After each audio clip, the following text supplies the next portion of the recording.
Hey everyone, my name is Kate, and today I'm just going to talk about comics. So, a lot of people don't exactly know where to start with comics, and I can understand that to an extent. But really, if you look, I didn't read comics growing up. But I learned a lot by just researching and looking at other different mediums and learning as I go, really, with comics. And it's gotten me to a point where I can pick up a lot of different comics and understand what's going on. And understand the characters and understand, especially the big ones, I can really understand where they're coming from, what's their, I might need a little bit of backstory of what happened if it's a part of a series, but I feel like, especially with Batman, I really feel like I could pick up any series of Batman and just follow the story and just enjoy what's going on in the moment.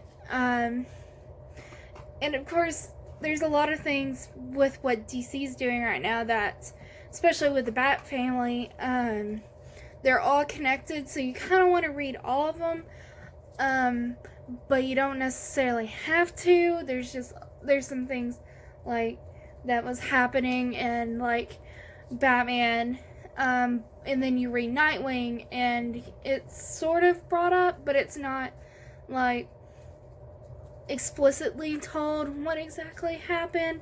And in this case, I couldn't find my other, I think this is volume 3.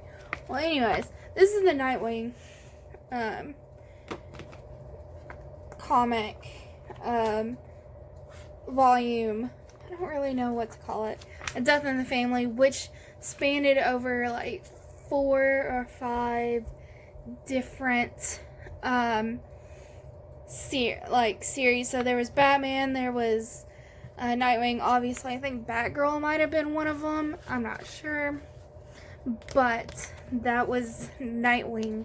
I think for anybody that wants to pick up Nightwing or pick up Batman but doesn't really like the darker tones of Batman and doesn't want to go back to the campy stories of old, I highly recommend Nightwing for you, because Nightwing is a lot like Bruce, but he is a lot more lighthearted. He's very different. And I think that if you would like to start something like this, but don't necessarily like Bruce, ignore this cover, because, I mean, he looks really terrifying. I can't find my other cover, or my other comic, with it. And you're going to fall in love with the Bat family. You start reading about the Bat family, and then you just start falling in love, with the Bat family.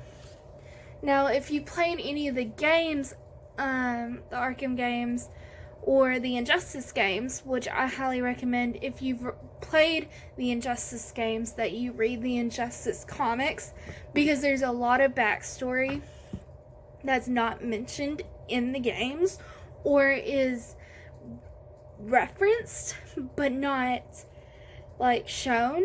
You need to read the comics, because the comics explain a lot more than what the games are able to explain in their short amount of time, and also being a game. I also picked up my copy. If you want to read a couple of stories that I think that you could read, that you don't really need prior knowledge of before this, and I picked up this one, and it's a death in the family, but I have another one. But we'll talk about a death in the family. Don't get this confused with this. That's death of. This is death in. This is the infamous story of, well, it's on the cover. The cover gives it away, where Jason Todd is killed by the Joker. Now, warnings for death, torture. I think that's really it. I mean, a lot of like beating up and all that. My book's still annotated. Ignore that.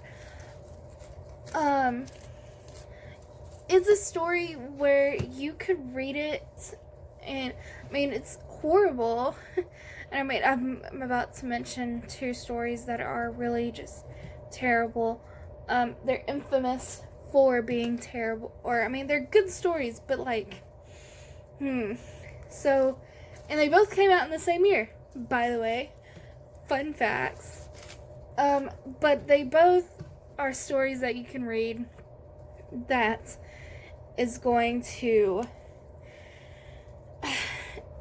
hurt you, but in a good way, kind of. And if you want to know, Jason Todd does come back eventually from the dead. And then the second story I'm going to choose is The Killing Joke.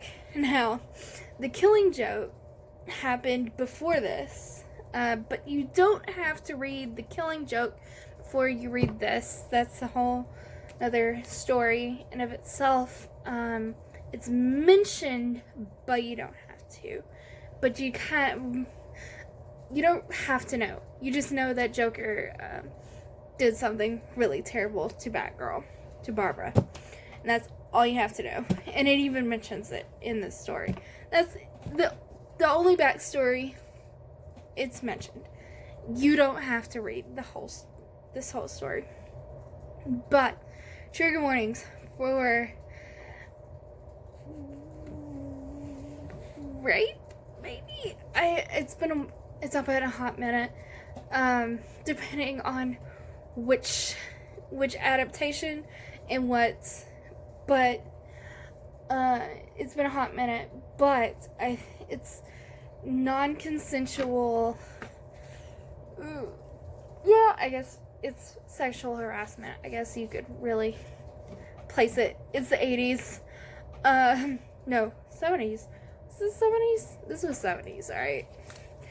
Because I'm pretty sure this was 70s. We're just gonna look, make sure I'm correct. No, it is 80s. Late 80s. So this is the late 80s.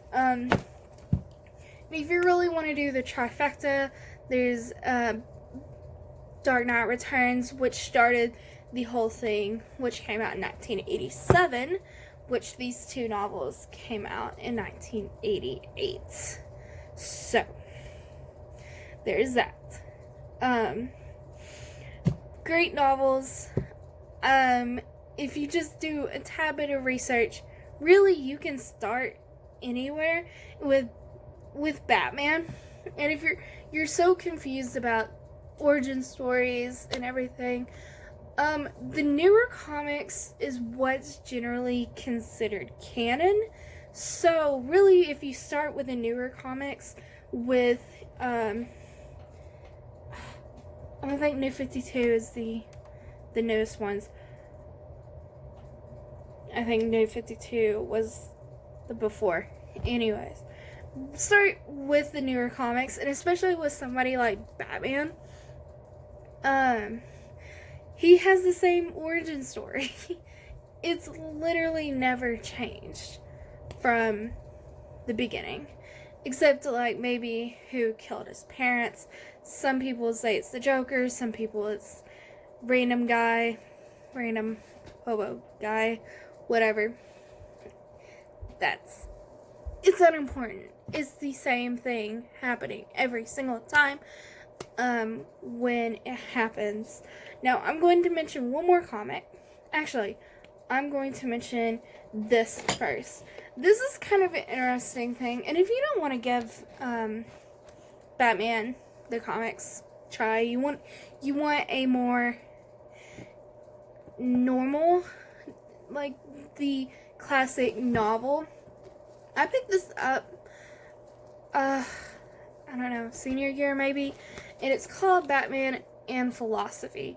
Now, this was a heavy read, and I don't think I fully appreciated what was exactly said in this book, but if you want a take on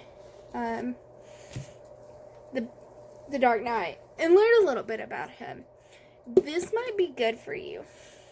I don't know. It's an interesting read. It just looks at different teachings of philosophy and how he measures up to those philosophies. So that's this book, Batman and Philosophy. I need to reread it. It's crazy. Anyways, and it also counted as nonfiction. So, anyways, I'm going to cover the name of this particular volume because kind of spoilers. It's been out for a while now, but still, people don't know. And that is, this is the last volume for The Walking Dead, but I'll just do it like that. There we go. It looks nice. This is the last volume. If you want a story where you can start to finish, don't need backstory, everything's told, everything you need to know is in this thing, then this series is the series for you. Especially if you want horror. Ooh, if you've seen the show, it depends on the kind of fan you are of the Walking Dead TV show. If you cannot handle the gore of the TV show, you cannot and you will not be able to handle the comics. The TV show is tame compared to the comics. The comics, oh, and this is just the first compendium. I haven't read all of it. I wanted to pick this up because it's the last volume. Anyways, I just wanted to have my hands on it. Just in the first compendium, which I haven't gotten to Negan, technically, but, suicide, attempted suicide, rape,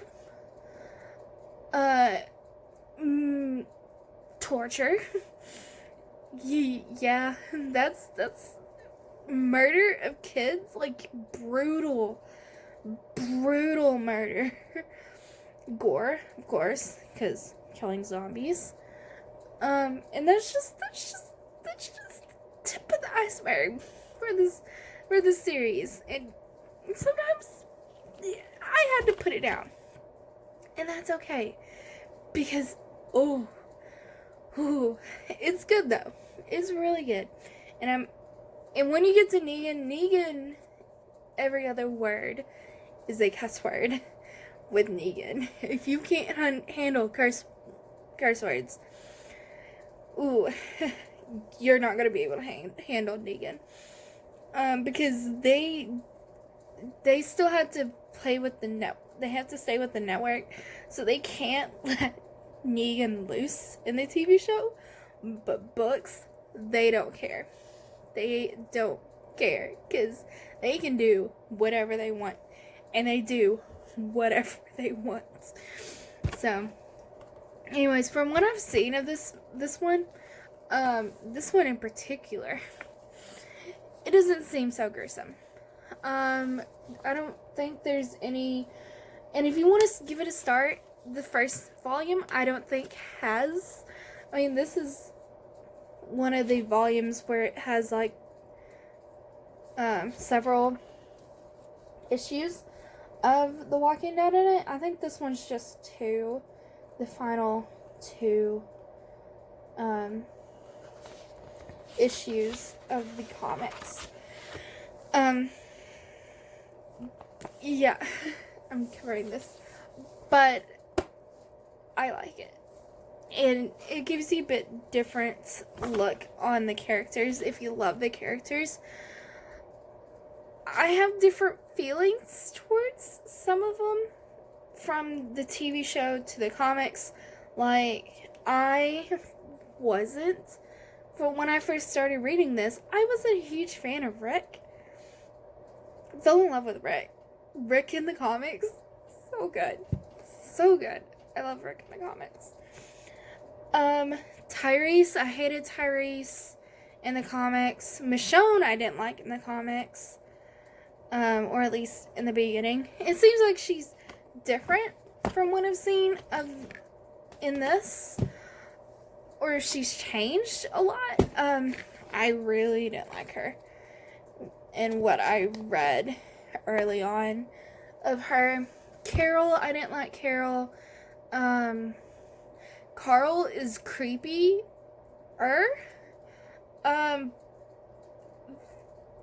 Got insane. Sophia's great. So just Andrea's so much better. They did her dirty in the TV show. Oh, she's so good in the comics. So good. Just Maggie and Glenn, love them. Herschel, love them. You know, there's a lot of people that didn't change. I was like, you did good. Daryl is not in the comics, by the way. He was created solely for the TV show. This has pretty much been a one-take video. You didn't have to know that, but you did. Okay, now you know. Anyways, thank you guys for watching. If you did, leave a comment, like, and subscribe, and do all of that if you would like. Tell me if you've read any of these comics yourself. Tell me your thoughts.